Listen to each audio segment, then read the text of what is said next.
Hello and welcome to episode 128 of the Foundry Roundtable, the podcast exclusively covering the Foundry for Star Trek Online.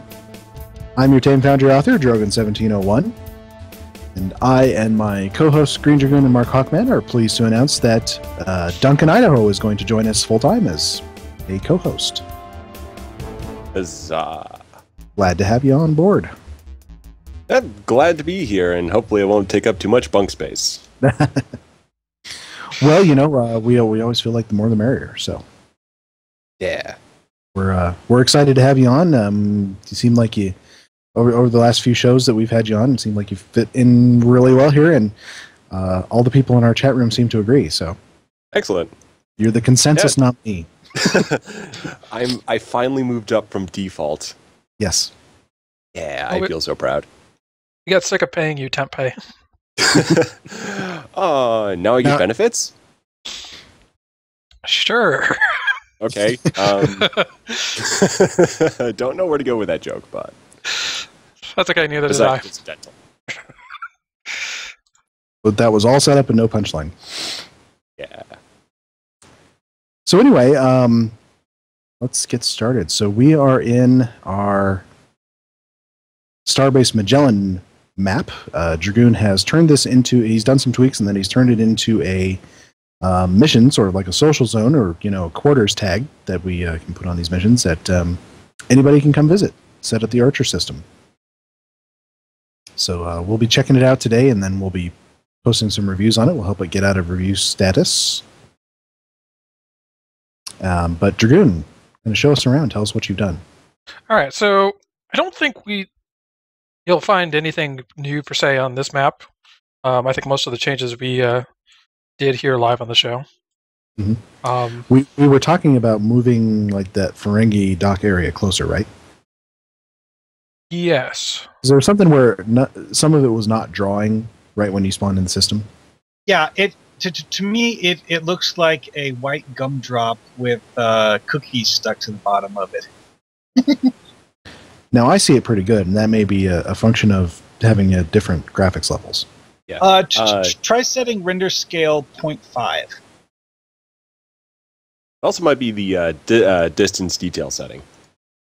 Yeah. So let's start Probably experimenting. I run everything at like full blast, so. Yeah. So I have to do medium high. For shame. So the Ferengi one looks a little bit strange. Because on my old computer, I had to lower all the graphics settings, so I sympathize with you. I know how it goes. In fact, it was really fun when you'd had the high detail objects thing turned off, because there were certain, and I don't know if this is still the case, but there used to be certain Foundry objects that would disappear if you did that. That were designated as high detail objects. Most of the smaller props will disappear, actually. Yeah, a lot of these small plants. Like the plants and flowers and stuff. And you'll notice that none of those are in any of my missions, because I do have to play with the high detail objects turned off for other reasons, to do with a long-standing bug. Still, it's a good rule of thumb. I mean, if you can't see it, then obviously some of your players can't see it either, so you may as well not use it. Yeah, and that's actually one of the things I did in my first mission. I noticed, oh, wait a minute, I turned that setting off, so now the map kind of looks like crap if you don't have that setting on, so I changed some things, and now it's more inclusive without having any significant sort of performance issues. So the only thing I can think of that I've done with high detail objects that I can't simply get rid of is that in one of my missions, I made this thing out of several of the mechanical plants to look like a bigger, I guess you could say cooler looking mechanical plant, and then I realized that some of the parts were high detail objects and some of them weren't.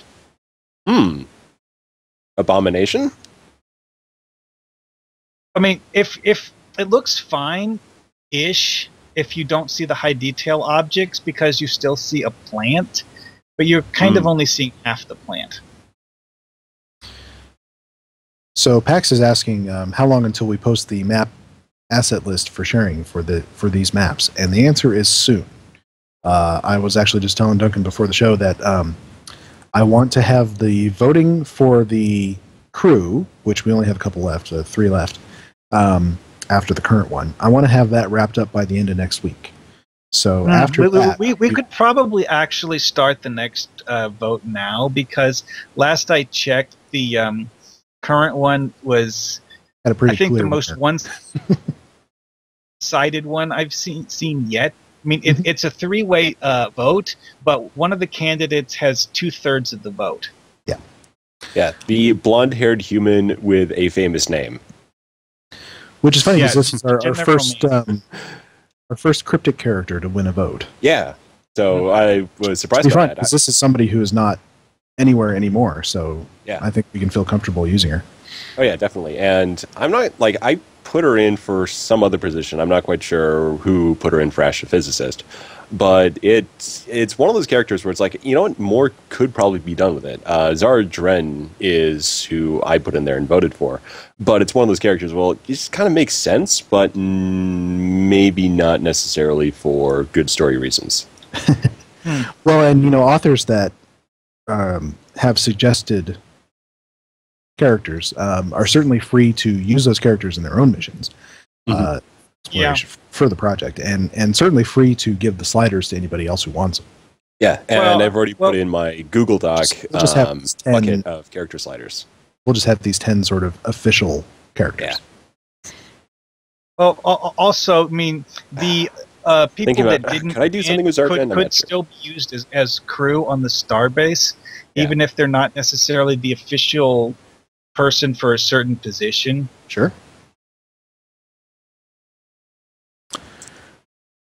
Although I do have once that voting done, I will poke Dragoon with a pain stick until he gets the coordinates all done for these maps. He's probably protesting, but he's probably muted himself. He's screaming in pain right now. I was just going to say, I managed to get the updates to the interior done with only minimal pain sticking. Well, let's go check those out. All right.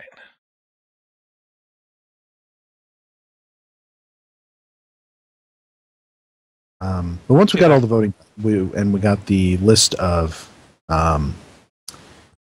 assets for these maps, and I'm going to make some nifty slider screenshots so that everything's in one place for the characters, and then we can go building. We'll probably do, 4 weeks won the challenge poll, because I asked everybody how long. A significant number also voted for 6 weeks, so I thought maybe we'd make it 5, do a compromise. Yeah, that sounds good.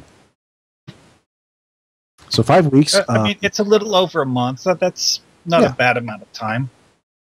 Yeah, I did Eons in 4 weeks, although, 3.5. But I didn't quite like that as much. So 5 weeks definitely has that feeling of, I can take my time a little bit. I don't need to rush home and micromanage every minute of my time just to get the mission perfect. And I think I did mention it last time that I was going to be maybe a little more lax than has been done in previous challenges about having all the work has to be done within the challenge window. If you've been working a little bit on a mission outside of the challenge window, that's fine, because we have had kind of a long run up to the start of this challenge. So. Mm-hmm. And then, so once the challenge is over, anyone can build a mission for this at any time. Oh, just a quick note here. I'm on a different instance. We all are. We all.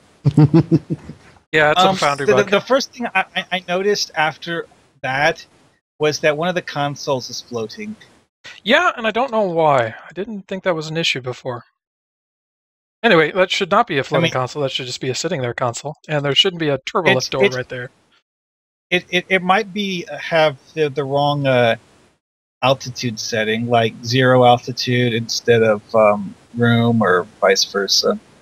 I'm not sure what's up with that. I'll have to poke around with it.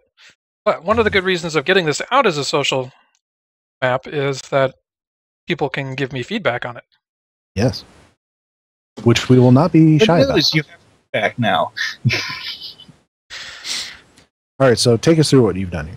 Okay, so we talked about turning this cargo bay into a shuttle bay. So ignore the floating console and ignore the weird turbolift in the room. So you can see I kind of partitioned off sections and then put in what my kind of equivalent of a shuttle bay door. I really like that. Yeah. Actually, that does actually work pretty nicely. Question though, is there a light gray version of this available? Not with this pattern. Metal. Ooh, there's one that has a regular checkered pattern. It's kind of gray and metallic, but I don't think it would look as nice as a 2-part folding door. Because the nice part about this is it has that seam there, so it actually does look kind of like doors. Yeah. And you can say it's an older station, so having something that's a bit older and rusty, or maybe Klingon installed. And I've been kind of following the idea that most of the command system consoles will be updated to more modern standards, but things like the transporter console and the more operational consoles that they're just around the station might be the older TOS style. Like hey, Dragoon, I found your turbo lift. So the question is this turbo lift asset supposed to be there?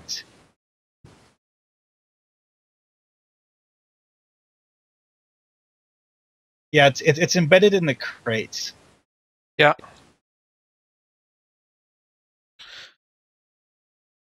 Yeah, so a couple little things to do here, but otherwise I think a nice looking shuttle bay. And people could make use different shuttles as well in there. Like depending on the needs of their mission, like if they were doing a Romulan mission, they could use a Romulan shuttle there. Do we have Klingon shuttles as ground scale objects? I don't think so.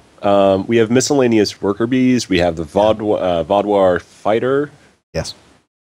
And the Romulan stuff. Various Federation the Wave shuttles. Rider. We've got the Wave Rider too.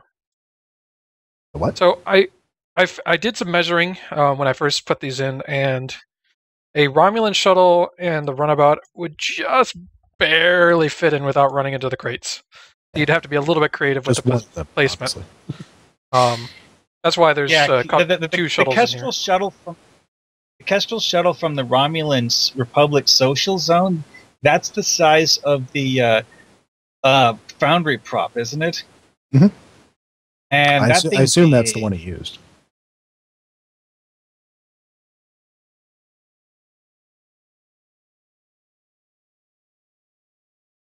But nice looking shuttle bay.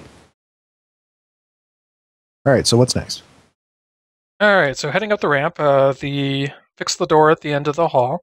So it's also now a turbo lift. Although I'm just now noticing it's cutting off a console. So I may have to adjust its placement, push it back a bit. Just slightly.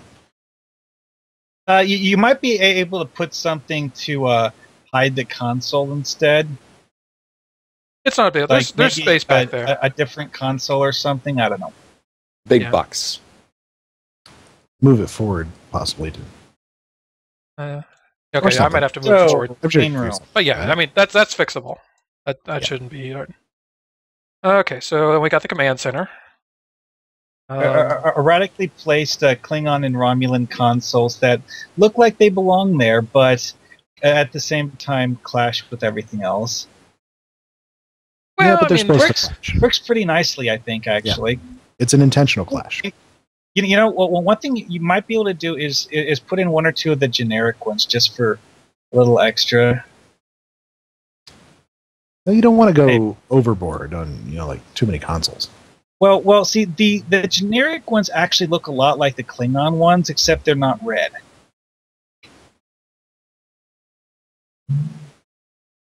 Whatever. Anyways. I think it looks good in this case because you have, when you walk right in, you have like the red, the green, and the blue all together there. Mm-hmm. Oh yeah, that looks very nice. Plus the banners on the back wall. Yeah, I'm definitely trying to sell the alliance nature of this. Yes.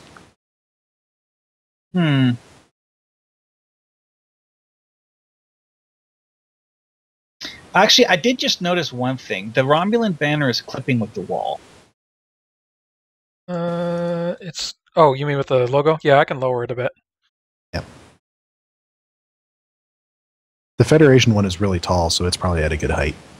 Yeah. Okay. Also, the Federation one doesn't have a logo at the top of the banner.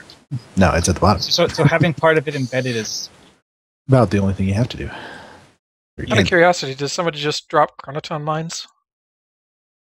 Let's see. Do you have the commando specialization equipped? Maybe. Double roll forward. Ah, I did not know it did that. Yeah. So if you roll, one thing to with consider, double tapping the Starbuck, keys- is that you're the only person in your instance. yeah, that too. Yeah, I didn't know if it was like bleeding through instances or something. But yeah, if you roll with the commando specialization, you drop those mines. Well, you learn something new every day. All right, what's next? Okay, so out the door and down the hallway is the office.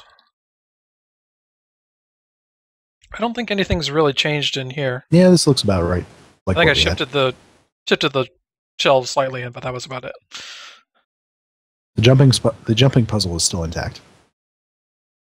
As long as trying there's out that. now. That's why I brought my Cation. Oh, Romulan is too fat to make it on top of the fish tank. Oh, I can't quite jump up on top of the. Wait, I thought somebody So last close. time pulled it off with a Romulan. Or something. I don't- That made I mean, you didn't? yeah, that would have been me, and I completely failed just this last time, so I'm trying again. Except I keep well, failing, I'm so it's not going well. I'm playing a Fed alien at the moment, so I'm going to give it a shot. Well, sometimes the best jumping puzzles are ones that are not completable, because then people just go nuts trying to. All right, Dragoon, what's next? Okay, so head up the ramp and around the corner. We'll stop off at the transporter room, which hasn't really changed all that much. I think I adjusted the position of the doors so they didn't look so awkward. Looks pretty good. Well, was that the door where at first it was clipping the crates or something? No, it was just sticking out a little too far, and so it looked weird with the wall. I pushed it back a bit. No, not flush with the wall. Okay, that makes sense. Yeah. Okay, so I mean, that hasn't really changed. So the last big change is the lounge.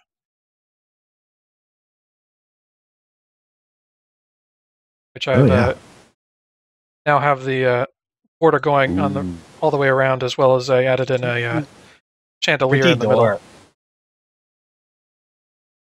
Yield chandelier. I Didn't know we had that. that option. Yep. Yep. I think that's a console sticking out of the wall. There's a teeny piece of one, just to the side of one of the doors. Well, whatever. Actually, it's on both sides. Fairly noticeable, though. On the main Good piece entrance of map into geometry. the main entrance into the lounge when going out. I think that's actually a piece of wall. Right. Those little support, those little buttress things. Yeah, that they just- stick out from the wall at the Yeah. bottom. I can Not much you can do about mess that. with it, but yeah, in a lot of cases, there's Yeah. nothing I can do about it. I wouldn't worry about it. Maybe I'll stick plants there. They actually That would look nice. The buttresses look less weird when you can see the entire buttress sticking through the wall and not just the tip of it. Yeah, but those two near the door, I'll stick a plant or something there. Little square planter should work perfectly there. It's funny how the chandelier casts shadows. Yeah, because the light source is above it. It's a nice pattern on the floor. Yeah. Breaks it up a little bit. It's Well, the chandeliers is also one of those things. Wouldn't you expect it to be a light source instead of just, you might. It's a whatever. futuristic space chandelier that casts shadow.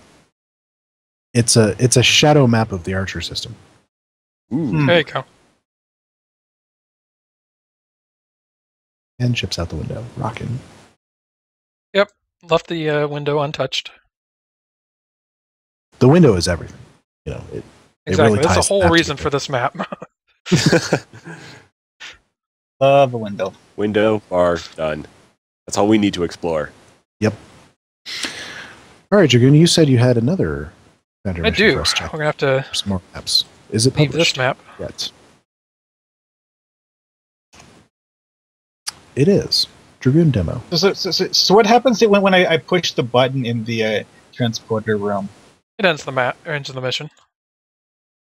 Might as well Which do will that. allow you since guys it's to review it. Sort of our, yeah, this is going to be our social map, essentially, so might as well.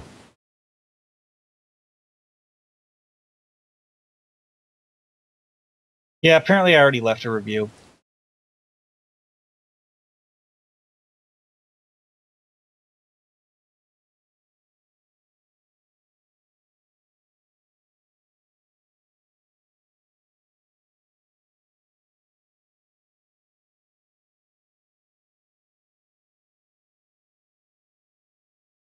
Start Dragoon's demo map. Not Yep. the one we're looking for. That one. Just got to wait for everybody to beam up here first. I was contemplating leaving a written review, but I'll work on that later. So, as you may have guessed, I kind of went on a map building binge this last week. And so I got super productive, finished up one of the maps for part 3, and started on the next. And Right, are does we all here? everybody have the mission? I do. Yep. Dragoon's demo. Okay. Starting.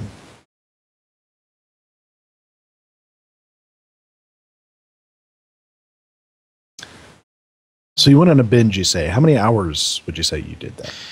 I don't know. I mean, 10 to 20. You lost track of time. A lot of Things Saturday. just started to blur. Some that Sunday. sounds like a couple of good building sessions there. Lots of evenings till like 2 in the morning. When the inspiration hits, that's what happens. Just one more asset. Gotta get it just right. Just one more I know. playtest. I know exactly what you're saying there. So you get something almost done. You're like, that didn't work out right. Let me tweak that again. Then you tweak it and you tweak it and you tweak it, and then an hour later. It always seems to me like you have more chance of actually getting the thing finished if you stay in and finish it rather than go out and pick it up later. You know, part of the reason why the story for the Beta Rana incident was so well polished is that I actually wrote the story for the mission before I finished building the maps. And every time I did a map demo, that it was me like proofreading the story every single time. Because that one actually doesn't really have a particularly complex series of story triggers. It's mostly like beam in stuff, and then there's a few things that happen as you go along. One thing I've always wanted to do is, how Taco used to make those GIFs of his work in progress maps from beginning to end? I wouldn't Obviously, say he used to do that. I think he still does that. He just doesn't show them to us on a regular basis. Well, yeah. I say I haven't seen one in a while, so. But it would take some planning, and you'd have to make sure to be able to get exactly the same screenshot every time from the exact same angle. And then you'd have to plan out, when to take your screenshots to show the progress. That doesn't sound too hard. I mean, it's just like write down the coordinates and the angle of the default spawn point, and then just do it from the default spawn point. Yeah, just do a spawn point. That'd probably be the way to go. Are we in purgatory right now? I'm showing Get a nice and 9 cool point here. stuff percent, and it is ticking. I don't see Sam Winchester anywhere, so no, we're not in purgatory. It's going up 0.01 at a time. I can actually look at every single number as it ticks. Yeah, it's a new mission, and I guess it's having to spool up an instance. Yeah.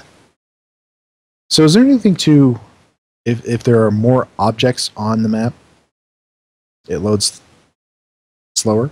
I haven't found that with my maxed out builds or my lower ones too. I think it's maybe something to do just with trying to queue up a server. The way someone explained it to me, anything up to I think it was 40% is simply loading the instance, or creating the instance. Everything after that is the map load itself. Well, while we're sitting here in loading screen purgatory, I can show off another screenshot I was going to do. And this is on the new map I started. This is a conference lounge to go along with that bridge that I built a while back.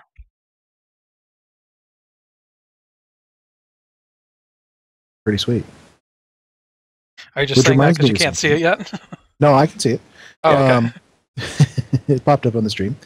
I should mention something that Sir Boulevard pointed out to me the other day, is that, I was complaining in his last map how the hull was straight up and down on his windows, which obviously he couldn't change anyway. But then he actually showed me a screenshot of the Odyssey class, and there is a bank of like 3 sets of windows that are exactly straight up and down on the back edge of the saucer. Oh my goodness! We actually zoned into the same instance this time. Yeah, first map we'll zone into the same one. It'll be the next map in the sequence that we don't. And then a fair chance that we'll actually zone back into the same instance for the third map. Okay. So what is this map? Tell us about it. So this is one of the 2 decks that you visit on the USS Agamemnon in Part 3. This is by the way, as a minor footnote, the mini-map is blank.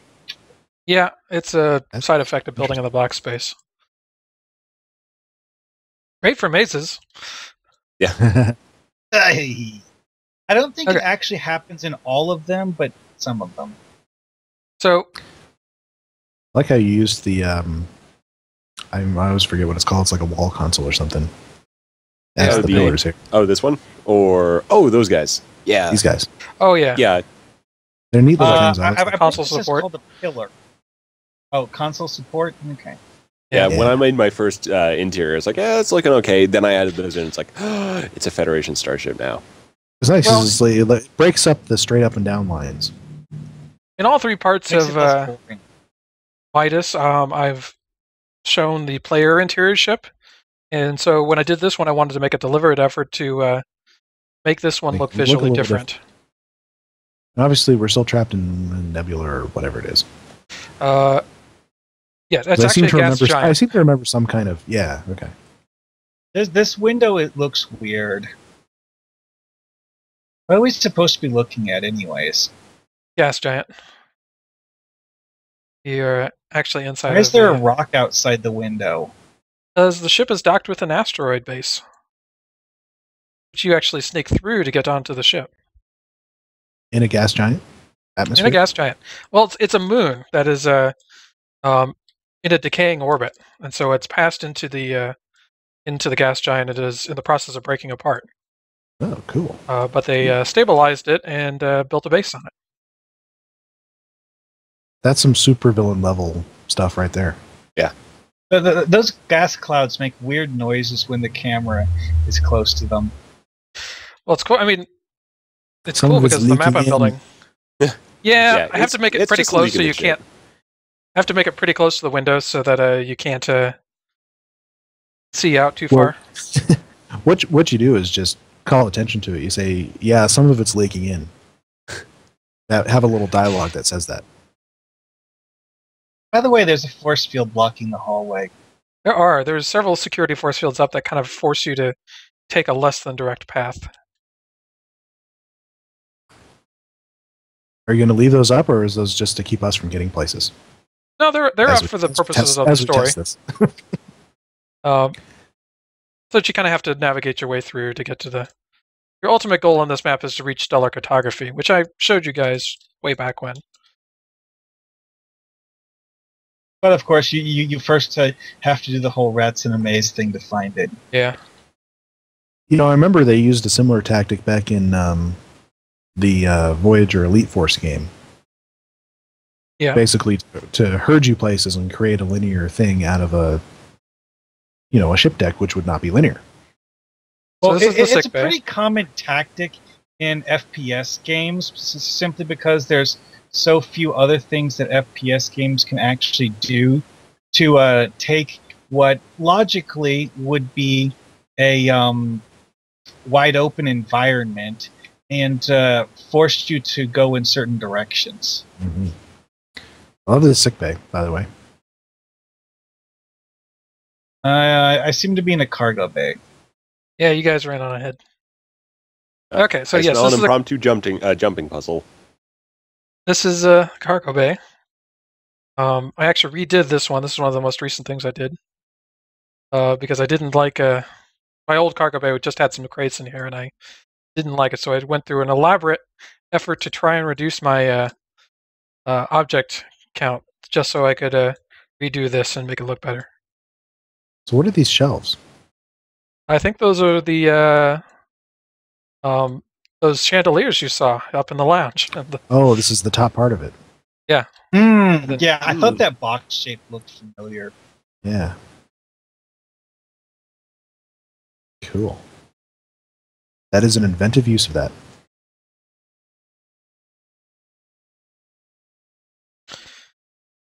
My object limit was so tight that I was desperately trying to fit these groups of consoles into the square space. I see a red Obviously, door here. they don't Just fit perfectly, left. so I had to be creative on where they stuck out.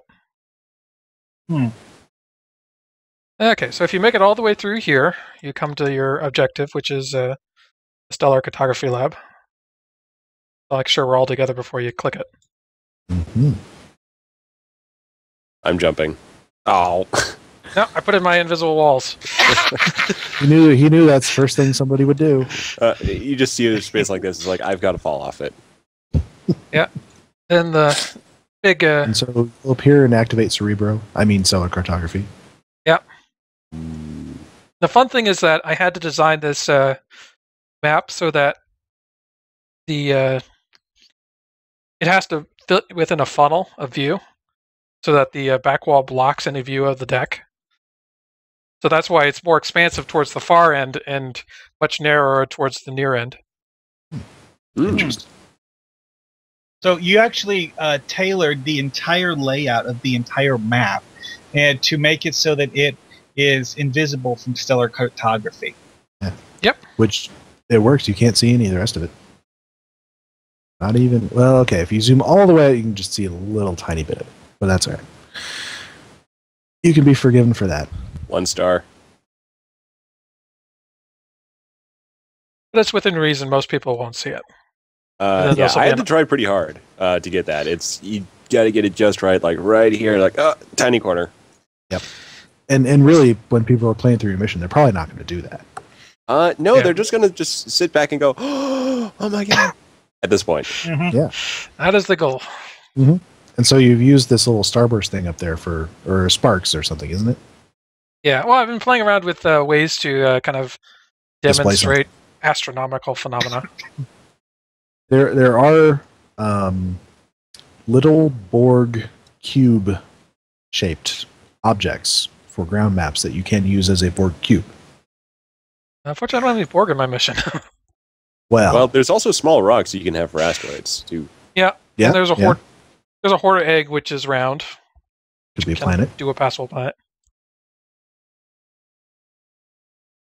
Or a neutron star. There you go. Hey.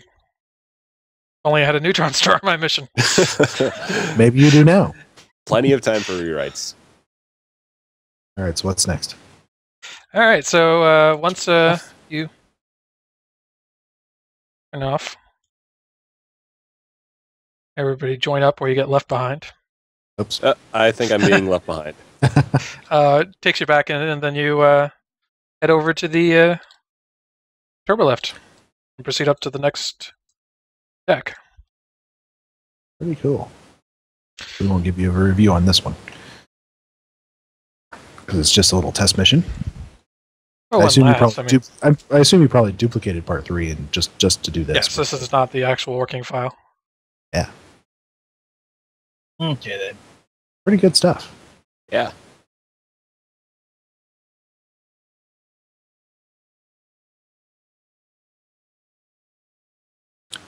So we can backtrack and talk about your sickbay just a little bit. Okay.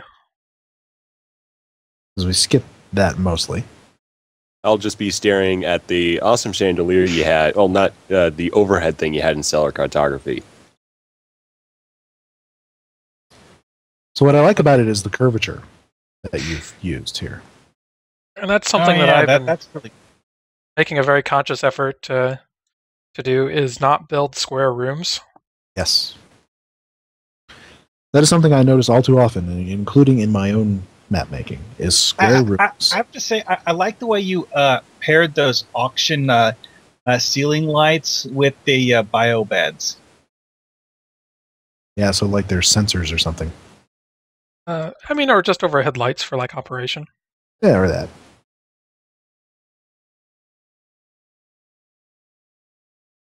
I got Then one that's there's this illuminated. weird bookshelf thing. I've actually used this weird bookshelf in one of my missions, but I used it as a Tholian interior prop. And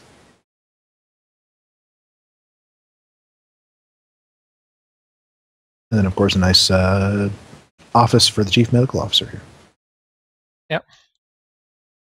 I was thinking I might set it up so that as you're running through, you can run through the office instead of by those bio beds, and maybe avoid some enemies that are over here, but not necessarily paying close attention. They may aggro on you anyway. Well, if I double invisible wall them, and then set up a reach marker to trigger if the player gets too close. Or you can just leave it open and see if they want to try and sneak by or not. Let the player choose. All right, so we can exit out of this mission because we're going to move on, and we're going to start tonight with a discussion topic that will take us into the Foundry for some brainstorming and some test building, sort of a tech topic and sort of not. Because I've been thinking a little bit about how to build maps that will be fun with floaters, the floater volume. So, Dragoon, if you want to load up the Foundry.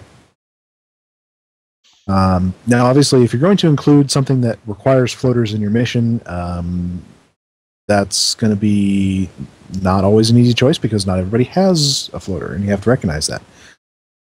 So there are two options. Either you go through crazy extra effort to warn them that they need a floater and to not play the mission if they don't have one, or you include something to get them to the end of the map if they don't have one. Yeah. And it's one of those things that, when you suggested this earlier, I went out and actually tried to get a floater for my Foundry character, and I ran into all sorts of issues with that. First of all, you need to be level 10 before you can even get to the Rising map. And then second of all is... you can't actually buy them unless you unlock the summer store. Well, you can go talk to the... there's a vendor down on the Rise that you can talk to that'll sell them to you. Yeah. But all but one of them are for Lulunat pearls, so you can only get those during the Rise event. And the one that you can buy is a rental that you can buy for EC. And that one only lasts like 15 minutes. So unless it happens to be the summer event or they have previously gone out of their way to get a floater, you're pretty much going to cut out anyone from doing this. Yeah. But let's assume for a minute. Go ahead. I can actually open the event rep store right now, and I can choose from floaters that I could buy. But, not everyone could do that. So bit iffy. But let's assume that an author has made a choice to go ahead and do a floater map, something that needs a floater. So, and they have taken into account all of the potential downsides and decided to go ahead and do it. How can they make it interesting and make it fun and build in 3 dimensions for a map editor that is in 2 dimensions? And I think I know some ways. First off, you could take the route that Cryptic has done in RISA, which is build an outdoor map. So you're floating around buildings and around mountains and what have you. That sort of thing. That's easy enough. I mean, we've got all kinds of maps that have outdoor geometry built into them. They usually don't look too bad, the outdoor ones, if you start floating around above them. Where you'd run into trouble is if you tried to put a floater volume on Bayshore. Yeah.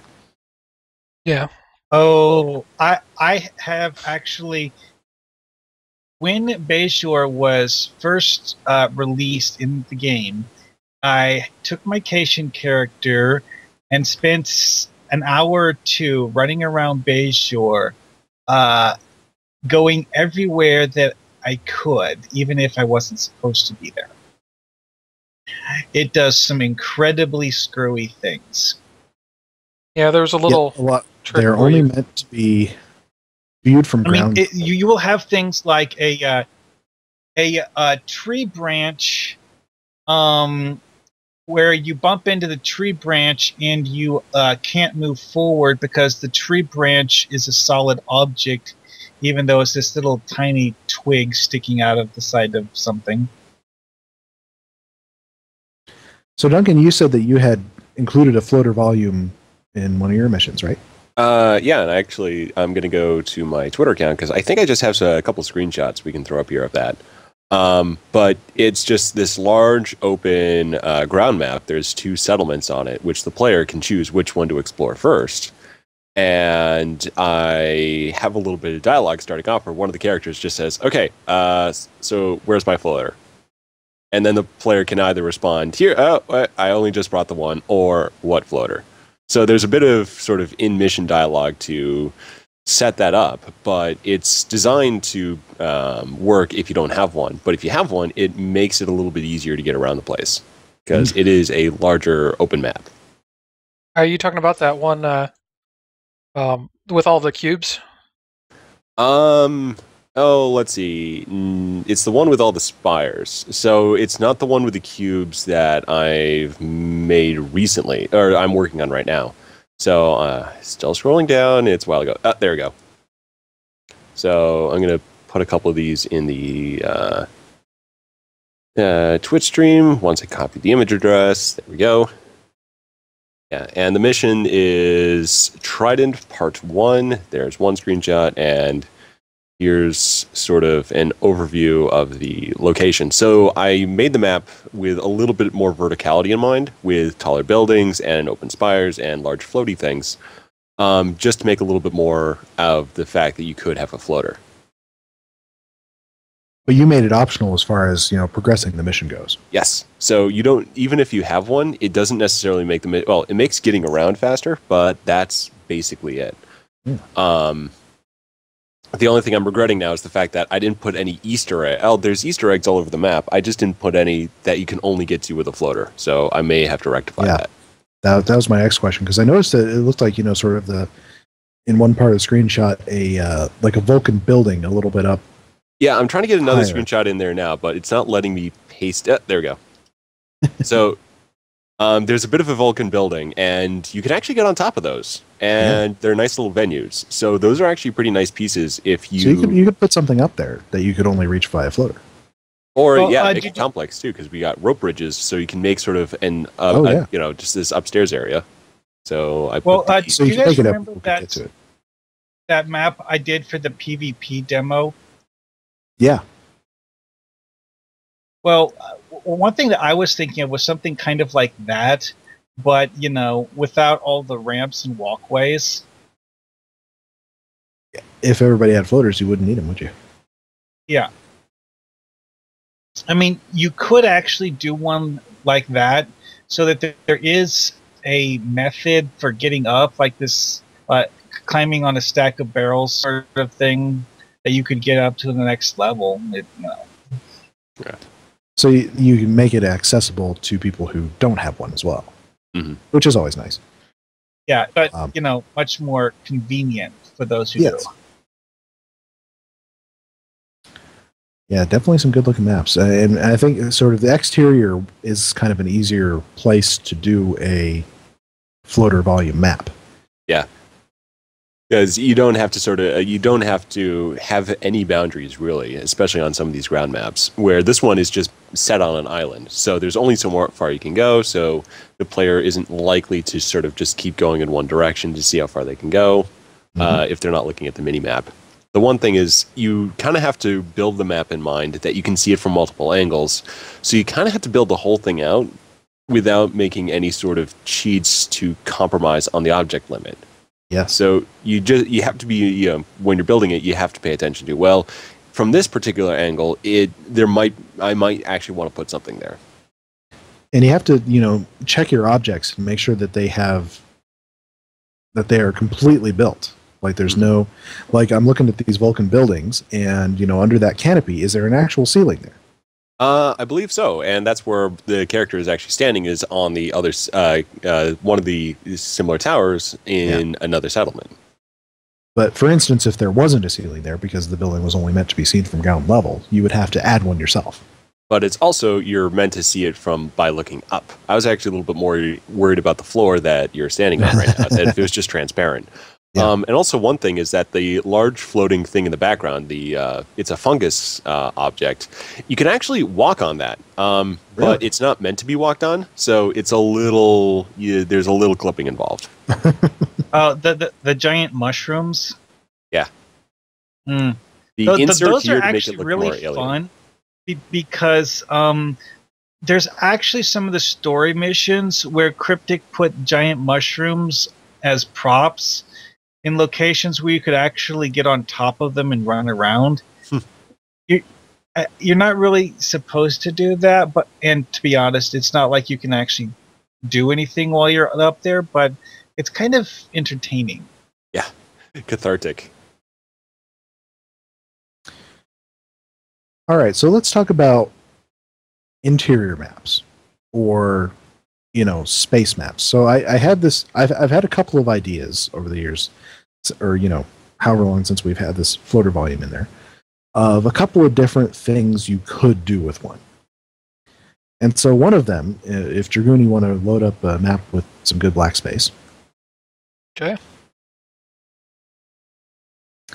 So the first one I thought of is actually a little bit inspired by, and I'm sure people will groan when they hear this, but inspired by Star Trek Into Darkness.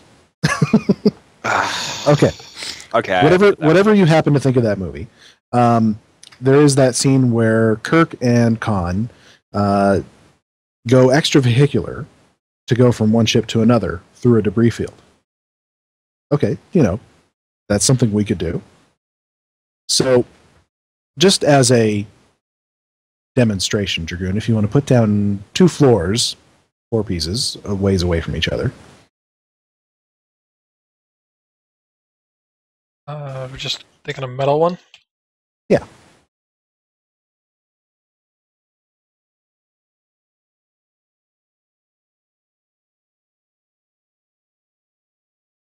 Okay.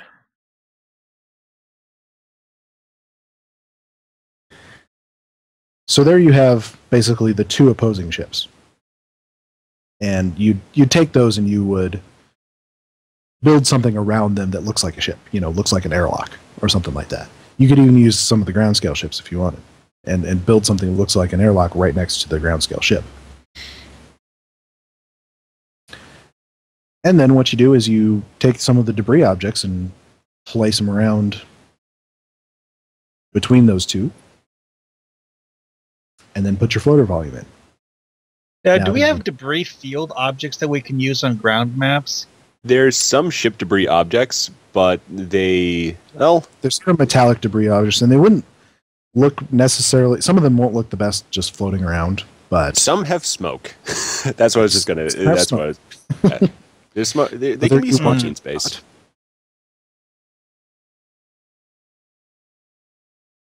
Because one of the first things I thought of is that for space maps, you have things that are meant to look like stuff like what you see in Into Darkness, because it's like all sorts of bits and pieces of metal that looks like a torpedo blasted a ship to bits. Yeah, pretty much. Or the other analogy is the bit where Data basically launches himself from the Enterprise over to the Scimitar.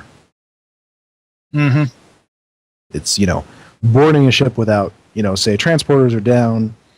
We need to get over to that ship. So the captain, obviously, you have to leave your bridge officers behind.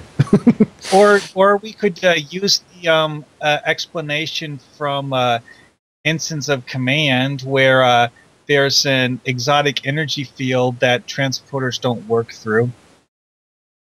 Insert radiation here. Plot device solved. Technobabble. And so the way to, and Dragoon is already getting to me on this one a little bit, the way to make this map so that somebody who doesn't have a floater could do it is to put down some invisible floors and then say have a little console there that says if you don't have a floater, click this console. And what it could do is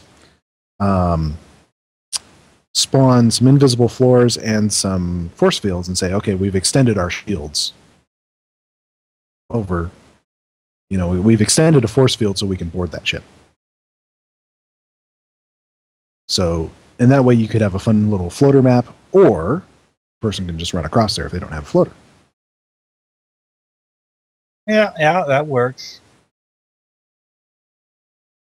Well, one thing that this is actually one of the first things I thought of when we were talking about making a what is essentially a zero gravity map was one of the Foundry challenges. Someone made a map where you literally crawl through the guts of a wrecked ship. It's a walking map, but still, it had a lot of three-dimensional complexity to it. And a map like that, you could add a lot of... it would get a lot of value out of having the ability to use floaters, because then you wouldn't have to crawl through those metal tube assets. I mean, you could have those in as an option, but you could also be able to zip up through a hole in the floor and stuff like that.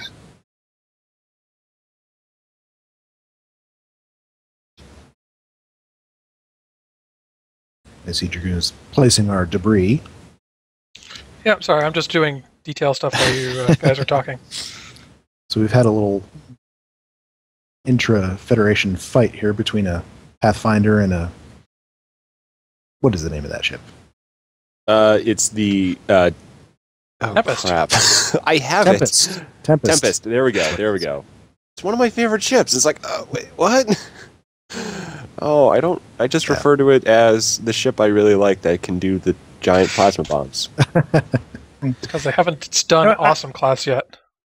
Yeah. I just thought of something to test, so I'm going to go to the Foundry for testing purposes. Go for it.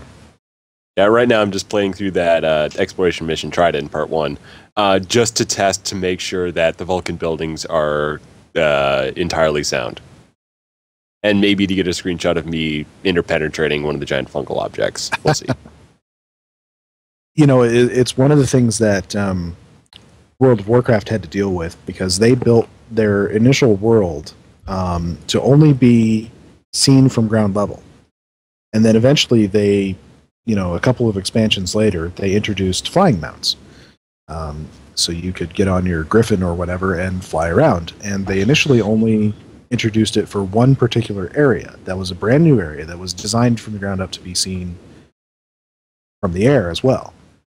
Needless to say, the players were dissatisfied only being able to use their fancy dragon mounts on one map.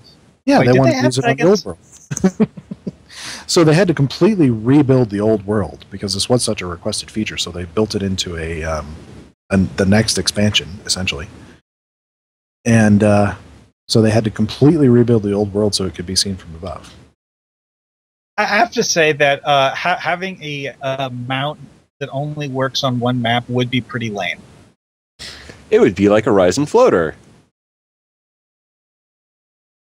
Well, fortunately, we don't have to confine that to just one map. No, we don't. Because we now have it in the Foundry. Yeah. Didn't stop a lot of people from asking for or to have you be able to use floaters everywhere. Yeah. Which, you know, that reminds me while we're talking about things like floaters, is the what is it? The original Ryzen map, which we do have available in the Foundry, is actually hooked up to allow people to use swimwear on it. Oh, sorry, I forgot to put on my environmental suit. That's the other thing you would want to probably do for this map, is have a little sequence at the beginning where the airlock is closed. And then after that, tell the person to put on their environmental suit and then spawn a space volume as well as a floater volume. See, now just you have to imagine that Dragoon is using a floater here, because that would look pretty cool, wouldn't it? That'd be a neat sequence. I would.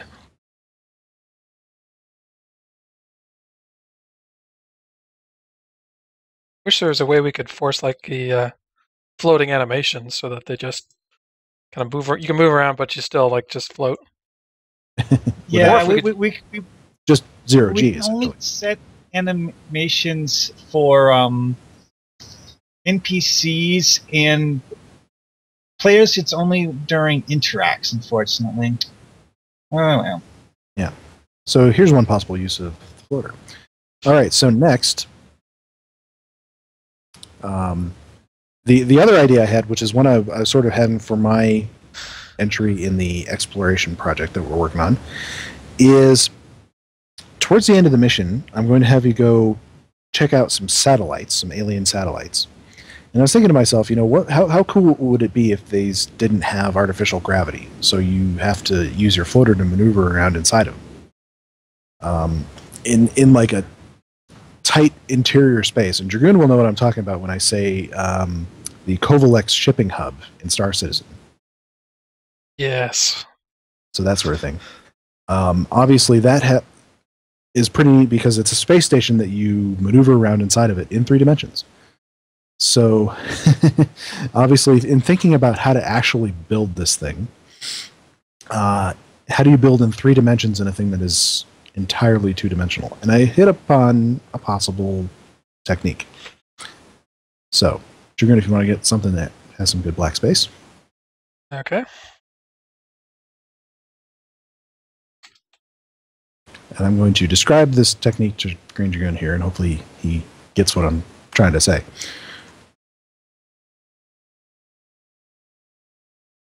Okay. I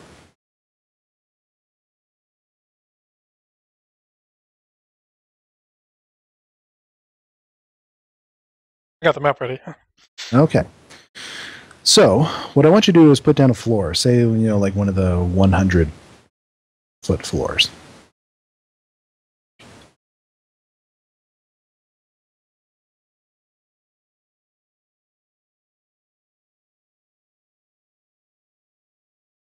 Okay.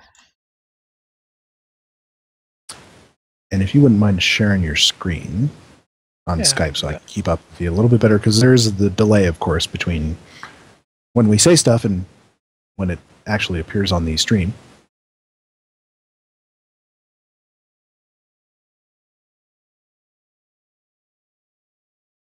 Okay, so go ahead and put down another one. So that one's at 0. And then the next one, this is going to be a floor and a ceiling, so you can adjust the Y value up a little bit. Having recently been doing a lot of interiors, 6 is a pretty good number. 6 is a good one. All right. So now we need some walls. Okay. Probably just use the building block wall.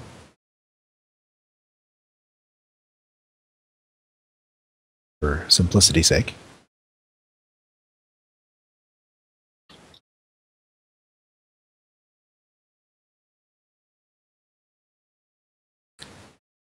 essentially what this technique is going to be like a modular kind of a style. Okay. So what we're going to do is we're going to build rooms separately and then put them together.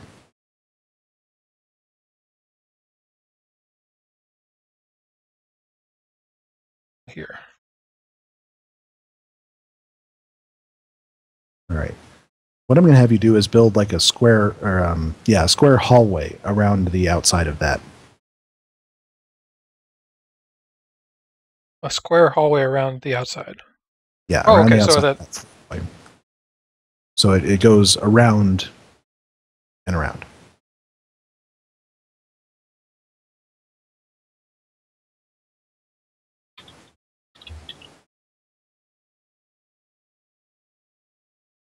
This is something I kind of learned from Johnny Snowball when he was building that presidential press conference map for me.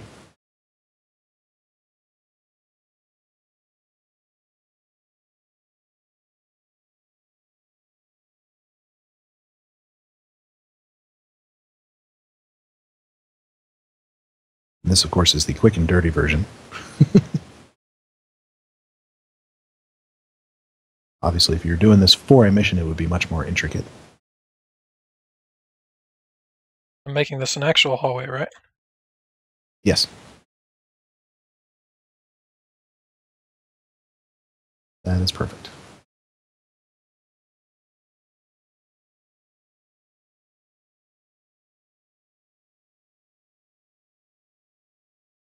Okay. Okay. So now take one of the outside walls in the middle of the square and delete it. Okay. Now what you're going to do is put down 3 more walls sticking out from that area in a square.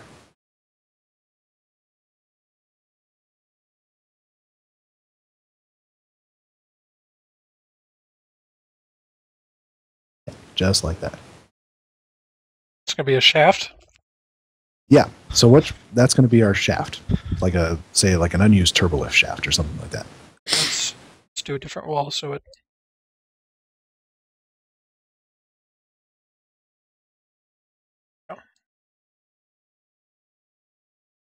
It looks shaft looks different than the. Sure. Again, I've been building a lot of interiors lately.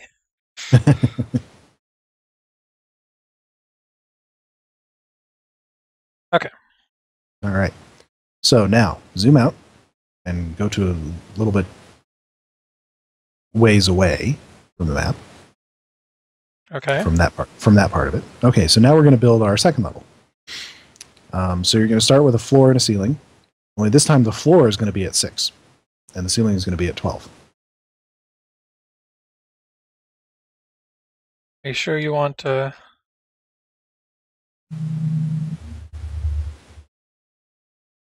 Sure you want one at 6 and not just a ceiling at 12, since a ceiling of 1 would be the floor of the other? No, I'm trust me on this one. Okay. And then essentially do the same thing. You may change up the floors or something, just to a slightly different style, Okay. so that it appears as a different color.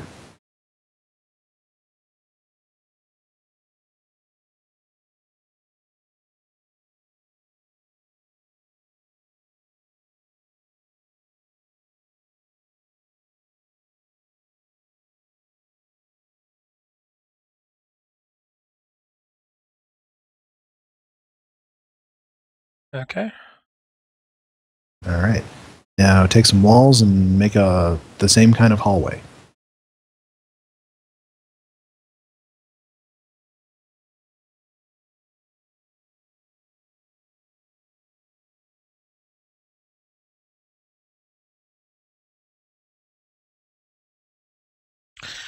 Sorry, I'm surprised you just didn't have me duplicate the entire floor. Well, you can do that if you wanted to. A lot faster. Go for it.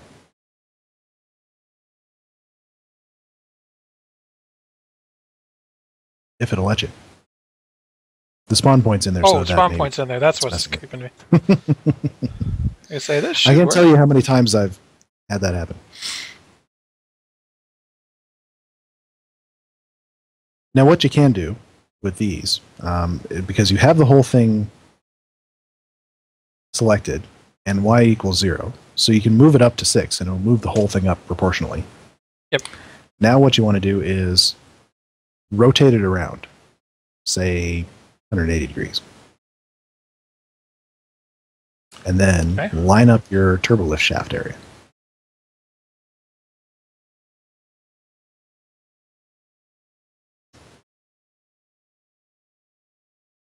This is the quick and dirty version, so they're not going to line up perfectly. Okay, I see where you're going with this. Yeah, you see where I'm going with this? So you've got the turbolift shaft as the common element, and the other things going off in different directions. So when you're floating around on your floater and you see that, you can go in there and go up and go to the next level. Stick that in there real quick. So the shaft has a floor. Yeah. If you want to put your spawn point back in there and load it up. Obviously, Dragoon does not have a floater, so we will just have to look at things and imagine. Yep. I tried to get one. If your Foundry character wasn't able to get a floater, you would obviously have to do a lot of published playtesting.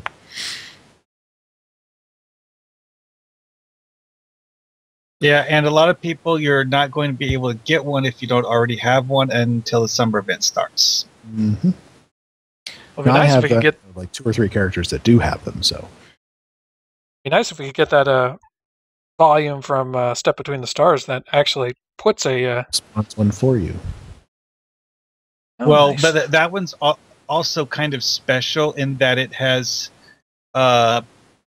different floater movement than usual. I think my walls might be overlapping. I'm sure they are. But general gist. Mm-hmm.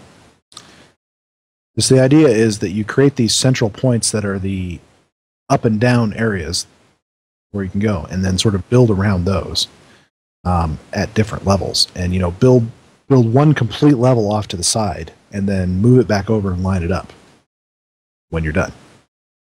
Probably when you're completely done, if it's very intricate. Not a bad idea. One of the things I would recommend if you were going to do this is to sketch out each level and then build it completely, but keep in mind that these anchor points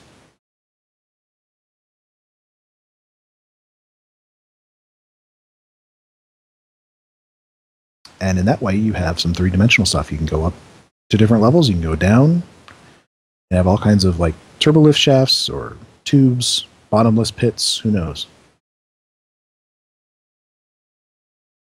So here's another question for you guys. Maybe you know the answer to this. Can you fire a weapon when you have a floater on? Yes. And shoot things? Yes. There is combat in Trident Part 2, which you can participate in on the floater map. Ah. So, you could put enemies in this map. That could be fun. Yeah. The only thing is that when you're doing it, you're still using all the floater animations, so the weapon fire is kind of arbitrary. You're not actually holding your gun and doing the floater at the same time. They didn't plan that far. So I'm going to test it right now. I just want to see where exactly the weapon fire comes from. It might be your forehead. I heard someone tell me that your buffs will actually activate floaters and follow you around it. No, they don't. When you're on the floater. They don't activate floaters. They will just follow you around on the ground, and it is hilarious because they do a really good job of trying to keep up. So they move very fast, and it's a little Benny Hill-like. Do they do the super jump? A little bit, I think. Here, I'm going to set these guys to follow me now, and here they come. Yeah, they didn't do any super jumping there, but yeah, they do quite a lot of stuff. So let's see. Okay, so weapon fire, when you're on the floater, a lot of visual effects will spawn right underneath you, but the weapon fire is actually coming from where it would be in relation to your right hand. So just like coming out of the palm of your hand? A little bit in forward. So where it would be on the weapon, but the weapon model isn't there. So it doesn't look too good. So it's one thing that for me is just sort of there as an optional thing. If you're planning to build a mission around it, it's just one of the things you have to keep in mind is that it will not look like you have a weapon. Yeah, I mean, in general, I think the whole floater volume thing comes with a massive ton of caveats. It does.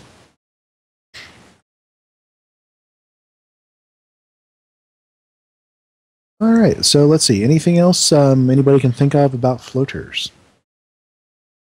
Well, the thing I mentioned that it was going to test was I'm testing what happens.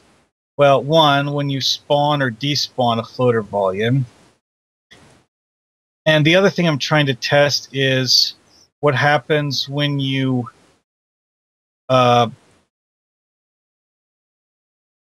jump from one floater volume to another.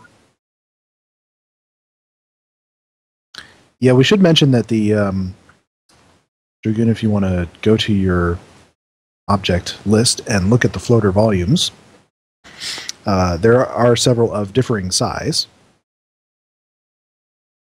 Just two. 1,000 2,000. and 2,000. It would be hard without doing some extensive testing to figure out exactly where the borders of one are that you put down, because those are in feet. Yeah, it doesn't show a limit on it. My testing on ground suggests that the actual size of it is something like 155 meters. Between the center point and the top edge. So here's what I do. Spawning a floater volume does seem to work properly. I just tested that.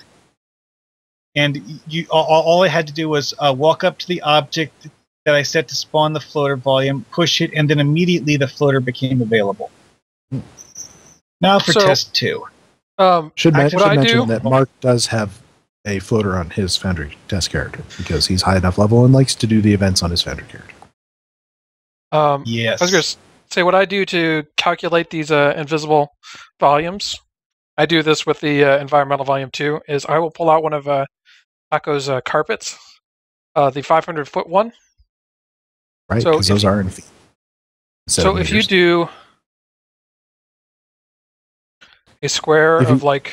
a square of 4 of them, and put the floater at the center, that should give you the 1,000-foot.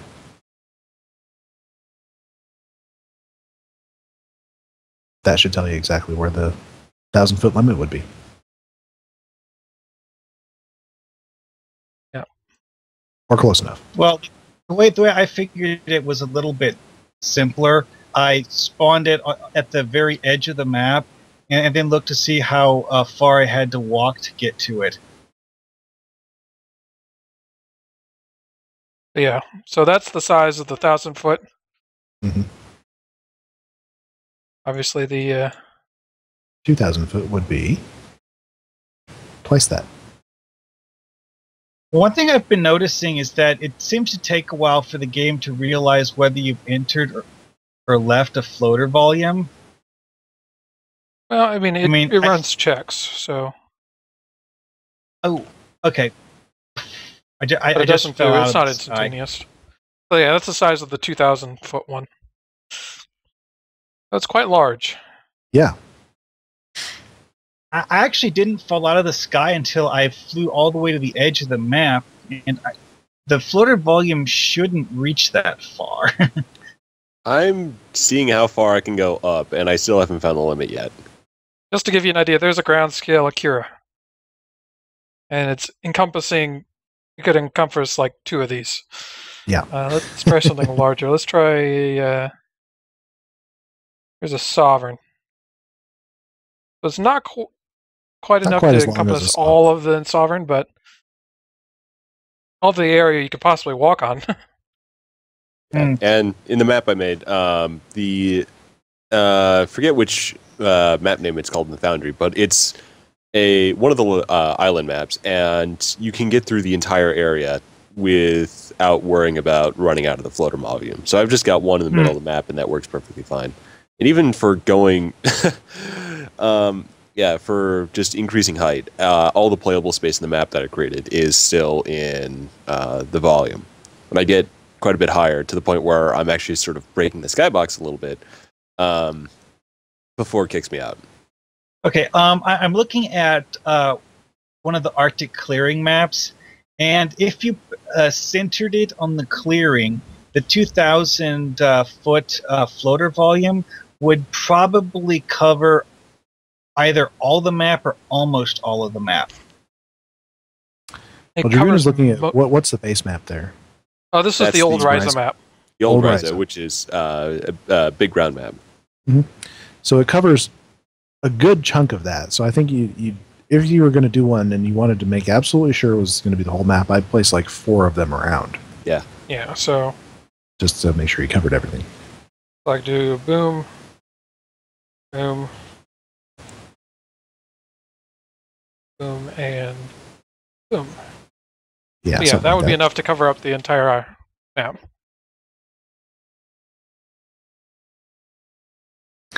Now the other volumes that we got, which were what? Space and something else, right? Low gravity. Oh, low gravity. That too. Yeah. Because we actually always had a low gravity one, but Taco put in some different ones for us. Yeah, I think just to standardize them. Yeah. So those have the same dimensions. The space environment will kill you, and it will kill NPCs. Will not kill contacts that wear EV suits. Yeah, or say it will kill combat NPCs. It will not kill NPC contacts. There's a couple of NPC contacts I think that are immune. I want to say some of the constructs for the heralds are immune. I can't remember if Bullions I don't think are immune.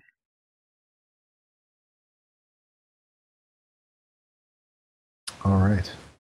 Well, why don't we move it along to other topics? I generally usually ask this of my co-hosts at the beginning of the show, but I forgot to this time.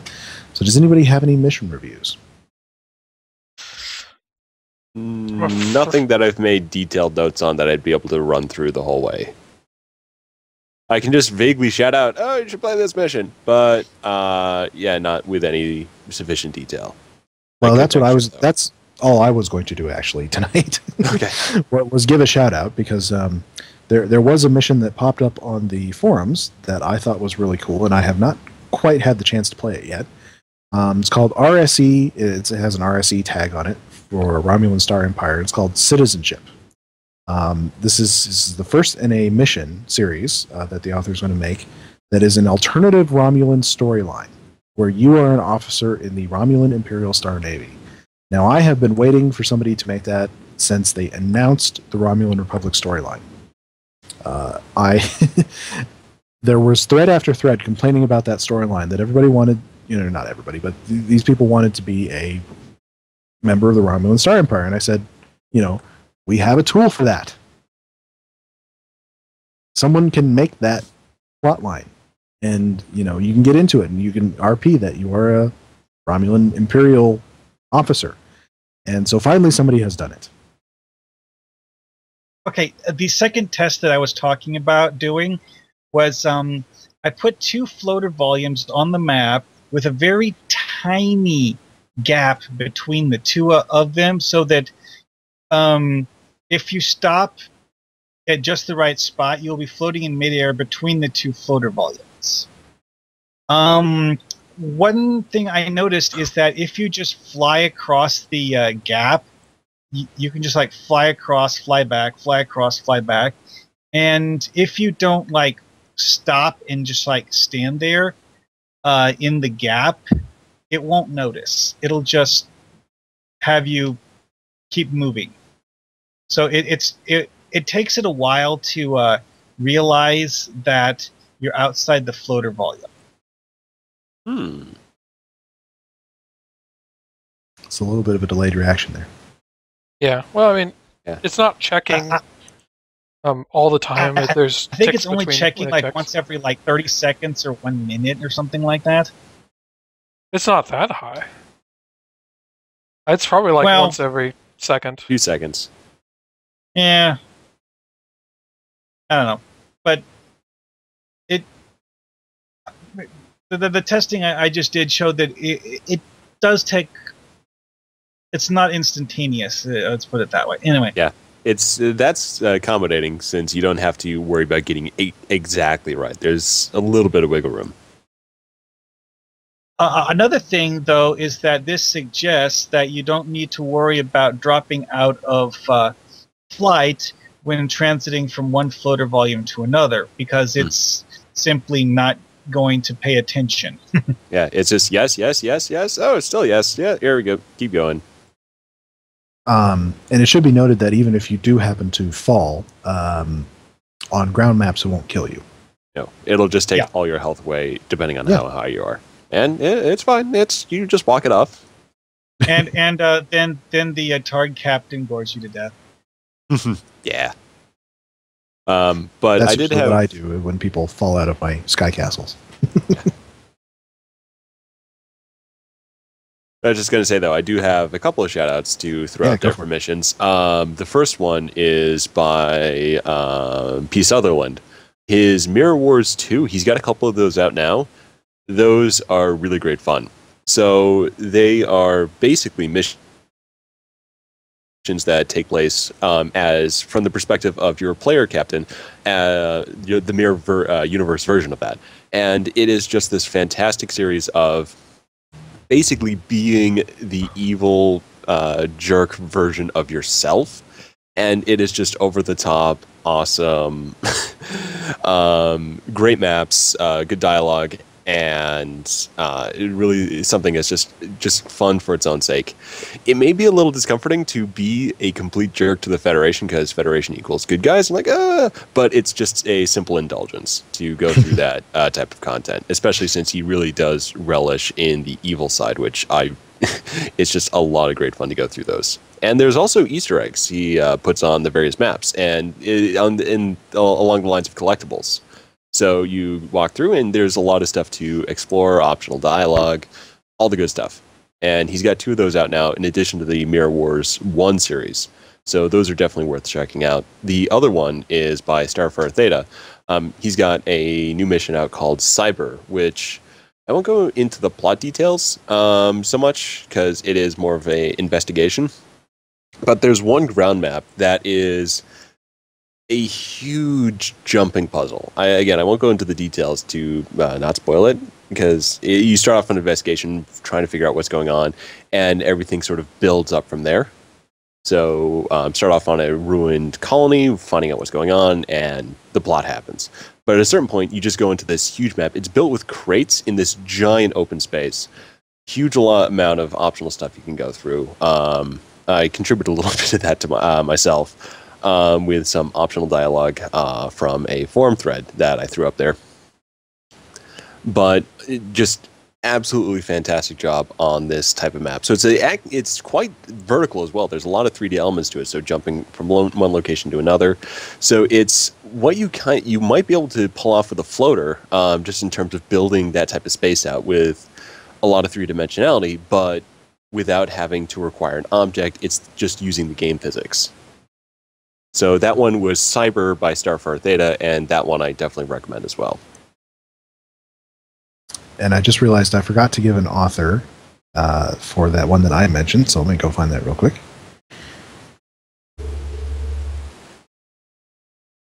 Because if we're making mission recommendations, we should tell you who the author is, shouldn't we?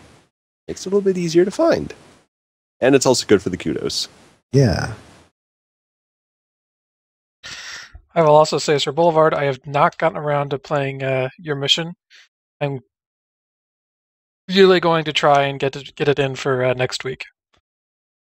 Okay, the author of RSE Citizenship is GawainVIII. And that's in Roman numerals. So Gawain, GawainVIII.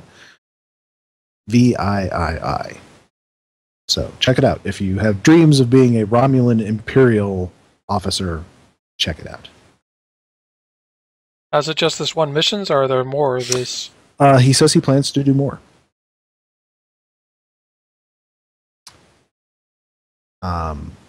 He says he plans to do it at a pretty good pace. Obviously, we all know how that goes sometimes.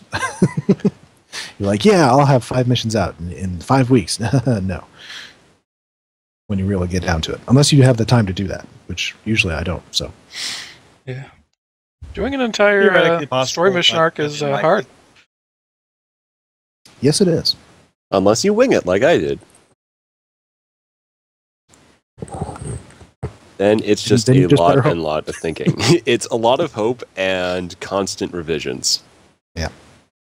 Sometimes I wish that somebody would invent something that takes my thoughts and puts them on paper so that I don't have to actually write the script. It just leaps out of my mind. I'm really wishing that for just full Foundry missions at this point. And then I think about some of the other thoughts I have, and I'm so glad that nobody has invented that. There's actually a sci-fi movie based on that, except going a little bit farther, and it ends up destroying civilization. Yeah. So and that's that was actually Forbidden Planet, which Gene Roddenberry used for a lot of the inspiration for Star Trek. And oddly, it stars Leslie Nielsen as basically the first captain of a Federation-type vessel in a very serious, well-played role. And he still has white hair. And this was back before the original series.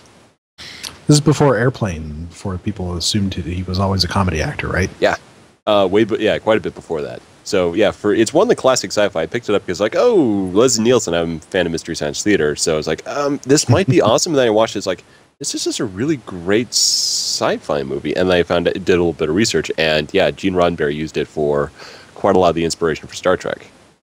Because it's kind of the same idea, and it's very much a Star Trek style, it in tone, in technology. And if you watch what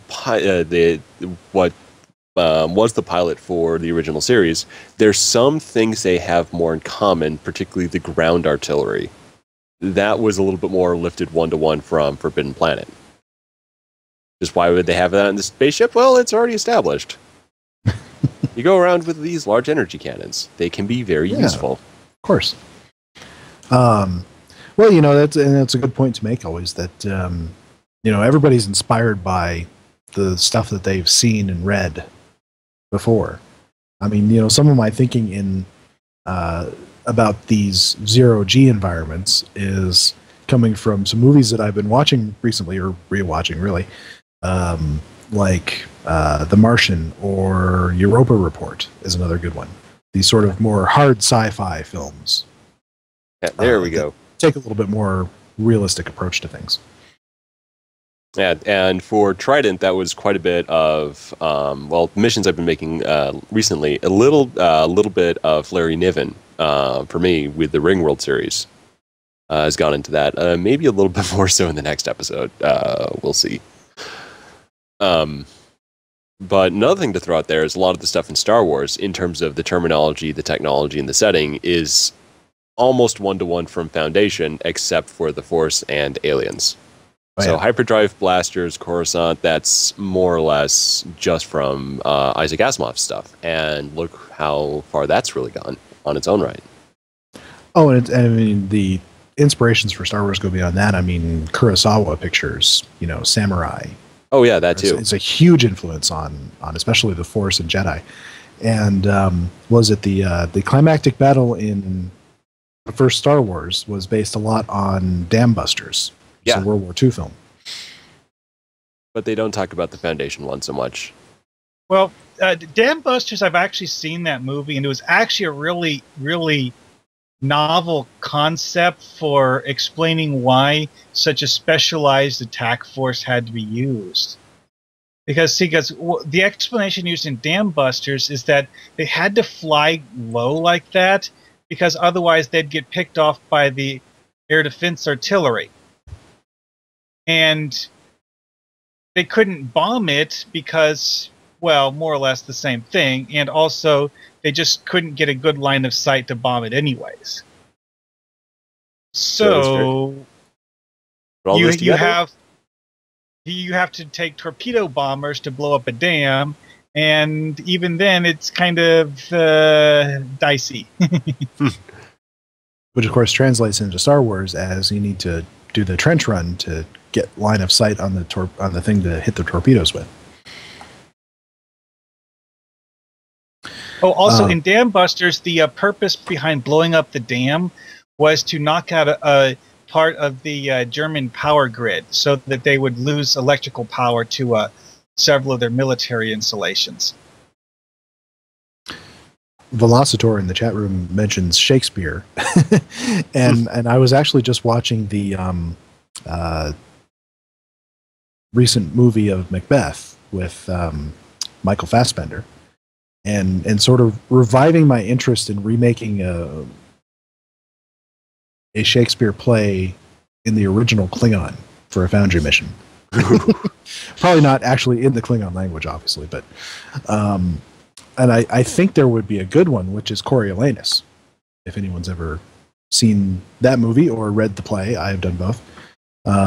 It's basically about a famous general who has a fall from grace and eventually ends up going and joining the his blood enemies and attacking his homeland. I was like, okay, that sounds very Klingon. That sort of feudal samurai kind of thing. Yeah. I always describe Klingons as Shakespeare as told by Vikings. That's good. Although I was listening to the comment, there's a great commentary on the Blu-rays for the TNG episode Sins of the Father, which was one of the first TNG Klingon episodes and the first to really delve into their culture. And Ron D. Moore was the one who wrote it, and so he did this commentary where he talks all about his influences, and samurai was a lot of it. He took a lot of it from that sort of that warrior culture. Well, I mean, the samurai were pretty much the only warrior culture I can think of that actually valued honor to the point where they would commit suicide to restore their honor. Which is something that they use. And that's a very Klingon thing, though. So, Of course, we know that in the original series, the Klingons were heavily influenced by the Soviets. It was a very Cold War relationship. And that continued on. Yeah, that continued on even into Star Trek VI. Yes, and the Romulans, and the Cardassians. Yes. So, might have overused that one. Once the Klingons became, the Japanese instead of the Russians, someone else had to be the Russians, I guess. Well, aren't the Cardassians more North Korea? Nah, not really. Well, more strictly militaristic, not like present day, but I've heard a few more comparisons about that. And Romulus more is an analog for China. I can see that a little bit. Well, see, originally the Romulans were an analog for the Roman Empire. Yes, very directly. Yeah, they weren't hiding anything when they came up with that one. No, like how much can we get away with? Yeah, there we go. Well, to be honest, back then, sci-fi didn't try quite so hard to be unique. Now, you could sort of explain it away by saying that's just what our universal translator gives us when they say the name of their race. Mm-hmm. Yeah, which is why they came up with the name Rihansu. Yeah. Later on. Although I've read those, so I assume that's what was it. Diane Duane is the author that kind of came up with most of that. Yeah, as I understand it, I haven't read them either, but I know that when they do when Stowe does Wol Rihan, it's referencing back to that material. Yeah. Well, Diane Duane is the person who wrote most of the Romulan language vocabulary, and Star Trek Online does actually use that when they use Romulan language words anyways, which isn't often. I guess you can thank Kestrel for that trend. But to good effect. I would say. Because they probably there may be a certain amount they can use and a certain amount they can't. I don't know. Depends on licensing agreements and what they can get away with. And of course, we don't actually know what sort of agreement there is. It's entirely possible that they do have an agreement with Diane Duane, but we don't know what that is. Or more likely, the whatever publishing company published those particular books. Yeah, that too. Because we do know that they did make a couple of deals. One of them to get Mackenzie Calhoun in from the novels, even though he doesn't do much. And the other to get the what is it? It's a starship. Vesta. Multi-mission. There we go. So we do know they have done that in the past. Well, Vesta was super tricky. Well, yeah, because they had to get, I think they had to get permission from the publisher, and they had to get permission from Mark Rademacher, the guy who wrote those particular books. No, he did the artwork.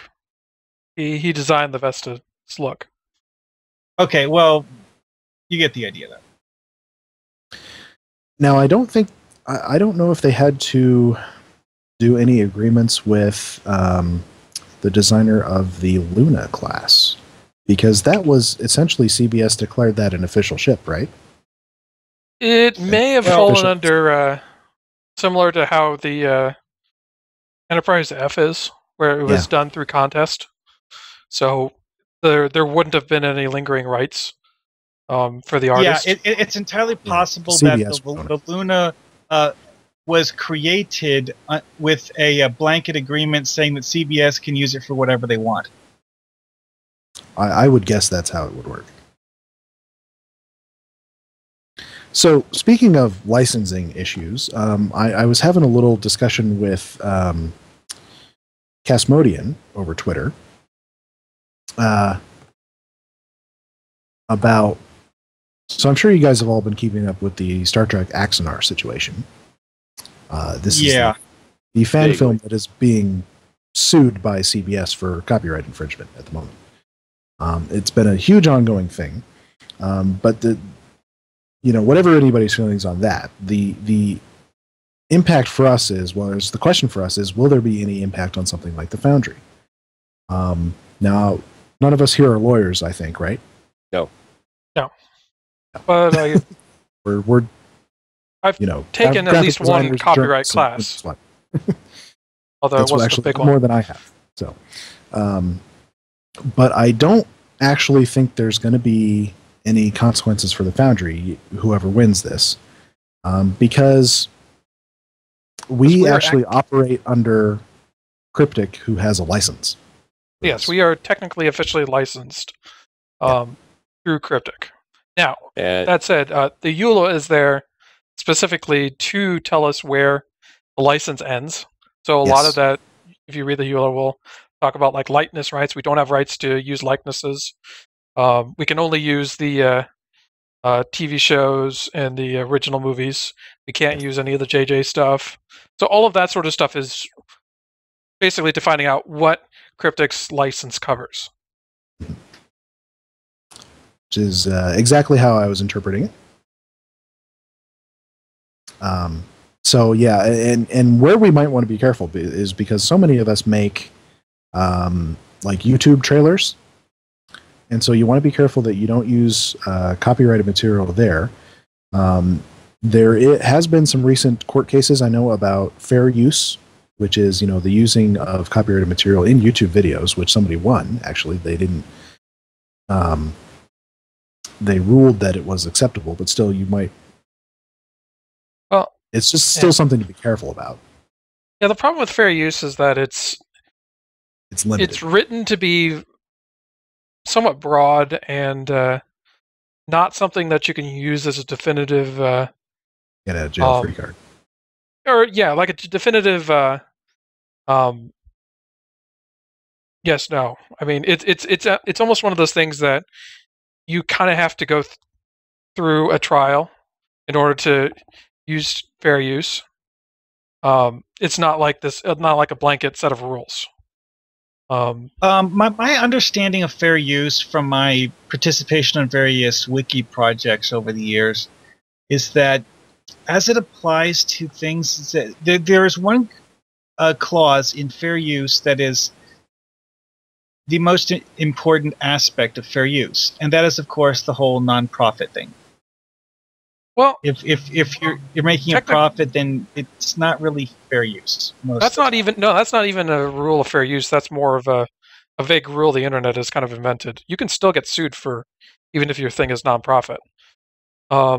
It's not fair use covers more the conditions under which you are allowed to fairly use somebody else's, and it ends up coming down to things like the impact of your use on the original product. So is the impact minimal? What you're using it for? There are certain things if you're modifying it. You can use it for parody. You use it for parody. Like, that's how like commentary. Saturday Night Live can get away with things like what they do and that sort of thing. There's provisions for things like, for instance, when TV news shows, when they do clips, they're covering that under fair use. There's provisions for that. But it's one of those things that it doesn't specifically say, oh, it's this amount of time or that, and it ends up coming down to it has to be decided by jury whether or not what you did was kind of in the spirit of fair use or not. And so one of the things that you can do to just not make sure that you don't have a problem with it is if you're going to put music with it, there are royalty-free music sites that you can go to. You won't find anything that sounds exactly like the one piece of Star Trek music that you wanted, but you can still find some good stuff. Now, YouTube... It can't be exactly, because if it was exactly, then, it's... Yeah, exactly. Something that's serviceable. Yeah. But you do want to make sure that you credit everybody properly when you do that. Yeah. Usually on the sites, they will have a notice that says we must be credited in such and such way. Yeah. I was going to say, YouTube has been expanding. It's the way its copyright detection stuff works. And they're, in a lot of cases, they are set up to do an agreement where if your video is flagged as containing something copyrighted, and it's up to the copyright holders whether they do this or not, they can say that, okay, you're allowed to use this, but you have to meet certain conditions, such as you're not allowed to monetize it, or your video will show ads, but the copyright holder gets the revenue. That sort of thing. And it'll usually ask, do you want to concede the third-party material? In which case, it'll tell you, oh, well, this content holder is allowing it under these conditions. So it's not always a definitive. I mean, under YouTube, it's not a definitive. It'll get brought down. It could be. It depends on what the copyright holder. Because I know when I did that, that video last year with the Omega game, and I used a couple of clips from Voyager in it. So that one I had to acknowledge that, yes, there was third-party materials in it. And in that case, it was like, okay, we'll show ads and you can't monetize it. But beyond that, there was no further dispute. Now, some of it does work on like a complaint basis, where nothing necessarily will happen to you unless it's flagged. Yeah, the trick is a lot of this stuff is automated now. Yeah. So it just scans your video and which looks for can matches. produce from false positives, from what I understand. But there's an appeal process, so it's not like it. Yeah. One strike and you're out. Yeah, it's not like it purges your video from the internet immediately or anything. We actually had one episode of Foundry Roundtable get flagged for third-party content. You want to guess which one? Do you remember what it was? I do. I don't actually know. So it was last year. We showed Cryptic's would have been season or 5th anniversary trailer. Oh, okay. And so we showed that, and the music in the that does make trailer sense, got flagged. Yeah. Well, we know from now on that if we're going Not to the show a trailer cryptic itself, just trailer, the music. we'll have to mute it. Well, I mean, obviously, I acknowledged it, and it's not like we monetize our episodes, so it's not a big deal to me. So I I just actually acknowledged mentioned it. that in a thread in one of our episode threads the other day. I mentioned that when I'm uploading this to SoundCloud, I can only do one at a time because they place limits on it unless you pay for the service. And this particular podcast has a budget of 0, so and I'm perfectly happy to keep it that way.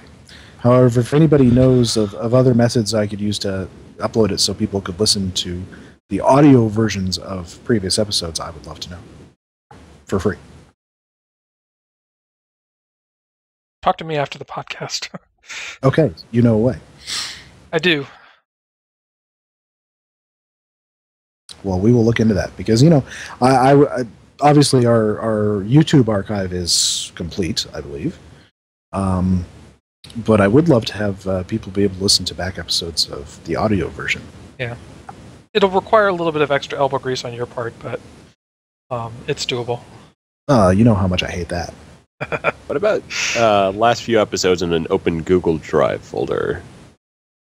Could Do do you that. have the storage capacity? That's You would, because each one is like 80 to 100 megabytes, somewhere around there. okay. would It would just work for a yeah. few then, if that. We So used to there have is a FTP through Starbase UGC, but to keep the amount of space I was using down, I only left the last 4 up. so But, there is I a have access to that. So there's a nonprofit service called archive.org, which we can use to catalog the back episodes. oh, really? Now the trick of this is that they're not the fastest around, which isn't a big deal for back episodes, but it's not something we would want to put like the newest episode on. So it would be a case where you would have to we would put it up on SoundCloud for the current week, but then when you Yeah. go to put up a new one, you would take it off Which is what we SoundCloud wanted and then to update anyway. the link from the last episode or from the last post. Because our iTunes links to the SoundCloud. So Our iTunes links to. You're right, it actually does. I'd have to 'cause redo we it set so it that up links once. to the. All right. Well, it's something we'll have to research further. Yeah. But I am glad that the person brought that up because they wanted to listen to an old episode, the audio version. And if we can find ways for people to be able to do that, we are happy to do so. And it was that we were uploading to Starbase UGC, but you lost your. I password. lost the password. I had kept it in a forum email that Kirkvat, the old administrator of Starbase UGC, had sent to me. But when they migrated the forums to vanilla, I lost all those messages. So that'll warn you. Don't keep things in. Don't keep things in your PMs. Well, it's the golden rule of archiving and backups. If you only have one, then you're screwed. Yeah. If you only have one, you're going to lose that one. But anyway, I think we'll go ahead and end it there for the evening. So, Dragoon, if you want to put up our contact info. Okay. Actually, I've been playing with some of the ground ship debris assets, and you actually can use them reasonably well with a floater on. And what I mean by use them is like flying around inside them. There are in some spots protruding bits of metal, but it's surprisingly fluid. Yeah, I noticed that with the Vulcan buildings too. They have lots of flanges, and those held up relatively well to various bits of experimentation. So the collision stuff on those guys works pretty well. I think when you start getting to more irregular objects, like some of the floating giant fungal objects, then things get a little wonky. Well, one thing I noticed that's kind of amusing is that the ship debris 01 object is this just like giant pipe that's set at about a 45-degree angle. Well, from the outside, it looks like a solid pipe, but when you're on the inside, there's a section in the middle where it's transparent from the inside, which is completely weird because it's not the entire object, just one stripe in the middle. It's apparently not meant to be viewed from that angle, I suppose. Don't get it, but whatever. Well, if you're like me and you would like to do a floater volume map, I suggest testing it and testing it and testing it and testing it, and from every possible angle, because you're going to run into some things that you would not run into on an ordinary map. But anyway, Dragoon's got our contact info. You may up. run into a few things that you didn't realize were possible. Definitely. And with the time delay, my contact info should be appearing in a... there we go. It's up now. Dragoon has not had time. I should add you to our credits. Just that 5-minute period. I don't think that was quite long enough. But yeah, no, but I will get that up for next week. Yeah, it was a quick thing before the show tonight. So, all right, you will be off on vacation next week, but you will be joining us the week after. Correct. Yeah. You can either do a sock puppet for me next week, a bag of flour. Those would be appropriate stand-ins. Yeah. Maybe Bazag. He likes being on the show. And that's not to compare anyone else to those inanimate objects. That's just equating myself to those. Wow. Oh, I don't know. Goodness. I didn't. Bazag's kind of a sock okay. puppet. Remember. Anyway, what was going on there? Inside a piece. I was flying around inside a piece of ship debris that I put up in the sky, and one of my bridge officers actually jumped from the ground into the piece of ship debris. It's like I can tell 25 meters up above the ground. I can tell that Mark is going to have a lot of fun testing floater stuff for a long time. But we need to end the show here because we're getting to our time limit. So, Dragoon. Okay. All right. So we can be reached by email at foundryroundtable@live.com. We are also on Twitter at Foundry Roundtab. Dragon can be reached at Dragon1701. Mark can be reached at Markhawkman. I can be reached at Greendragoon. And Duncan can be reached at Gorgonops_SSF. I might as well get used to saying it now. Yeah, Gorgonops. Yeah, it flows once you get used to it. Yeah, but it takes quite a long time for that. He's just got to add it to his spiel. Yeah, it'll become second nature before too long. All right. Well, for the moment, we will say goodnight. Good night, y'all. Night.